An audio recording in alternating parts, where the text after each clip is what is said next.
लोकसभा चुनाव 2024 में कांग्रेस पार्टी ने एक अच्छी बढ़त हासिल की और इसी के साथ राहुल गांधी ने अपनी दोनों लोकसभा सीटों वायनाड और रायबरेली से जीत हासिल कर ली है। अब इस जीत पर राहुल गांधी ने अपना वीडियो भी शेयर किया। उन्होंने कहा कि बेशुमार मोहब्बत देने के लिए वायनाड और रायबरेली की जनता का बहुत बहुत धन्यवाद। अगर मेरे बस में होता तो मैं दोनों ही जगह का सांसद बने रहना पसंद करता। कांग्रेस के पूर्व अध्यक्ष राहुल गांधी ने रायबरेली और वायनाड सीट से भारी मतों से जीत दर्ज की है और राहुल गांधी ने उत्तर प्रदेश की रायबरेली सीट पर जहां 4 लाख से ज्यादा वोटों के अंतर से जीत हासिल की, तो मौजूदा सांसद और उनकी मां सोनिया गांधी के बीच 2019 में अपने प्रतिद्वंद्वी के बीच के अंतर से दोगुना से भी ज्यादा है। वहीं राहुल गांधी दूसरी बार वायनाड से बम्पर वोटों से जीत चुके हैं और वायनाड से उन्होंने रिकॉर्ड 4,31,000 वोटों से जीत दर्ज की है। शुरुआत से ही उन्होंने लीड बना ली थी जब काउंटिंग की शुरुआत हुई।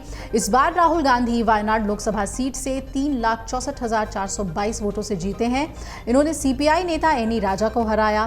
तीसरे नंबर पर बीजेपी के नेता के सुरेंद्रन रहे और खास बात यह है कि वायनाड लोकसभा सीट पर मतदाताओं की जो कुल संख्या है वो 13,59,679 है। इन मतदाताओं में अनुसूचित जाति 3% है और अनुसूचित जनजाति 9.5% है और मुस्लिम आबादी जो है वो 32%, ईसाई 13%।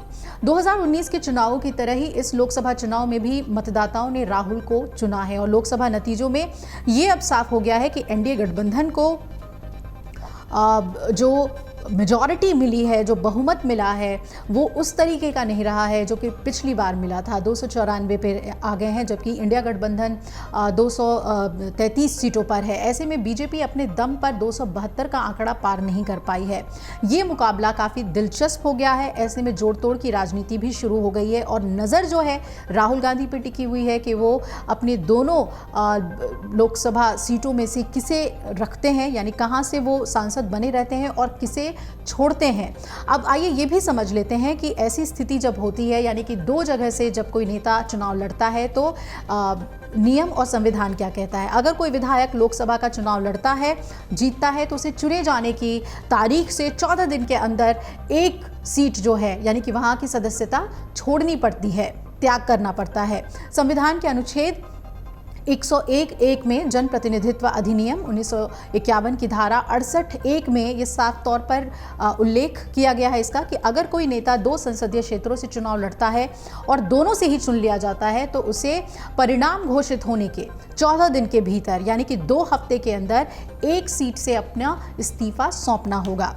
यदि परिणाम घोषित होने के 14 दिनों के भीतर एक सीट से इस्तीफा वो नहीं देता तो उसकी दोनों ही सीटें खाली घोषित कर दी जाएंगी, यानी कि दोनों ही सीटें वो खो सकता है। 18 जून तक भारतीय चुनाव आयोग को राहुल गांधी को इसकी सूचना देनी होगी, नहीं तो दोनों सीटों पर से उनका दावा खत्म हो जाएगा। लेकिन पूरे देश की नज़र बनी हुई है इस बात पर कि राहुल गांधी क्या फैसला लेते हैं। लेकिन उन्होंने क्या कुछ कहा इस जीत के बाद, आइए सुनवाते हैं आपको। Thank you to the people of Wayanad and Raebareli for the huge support that you have given me. जो आपने मुझे भारी सपोर्ट दिया, भारी बहुमत से आपने जिताया, इसके लिए आप सबको बहुत बहुत धन्यवाद। मुझसे पूछा जा रहा है कि मैं वायनाड का एमपी रहूँगा या रायबरेली का।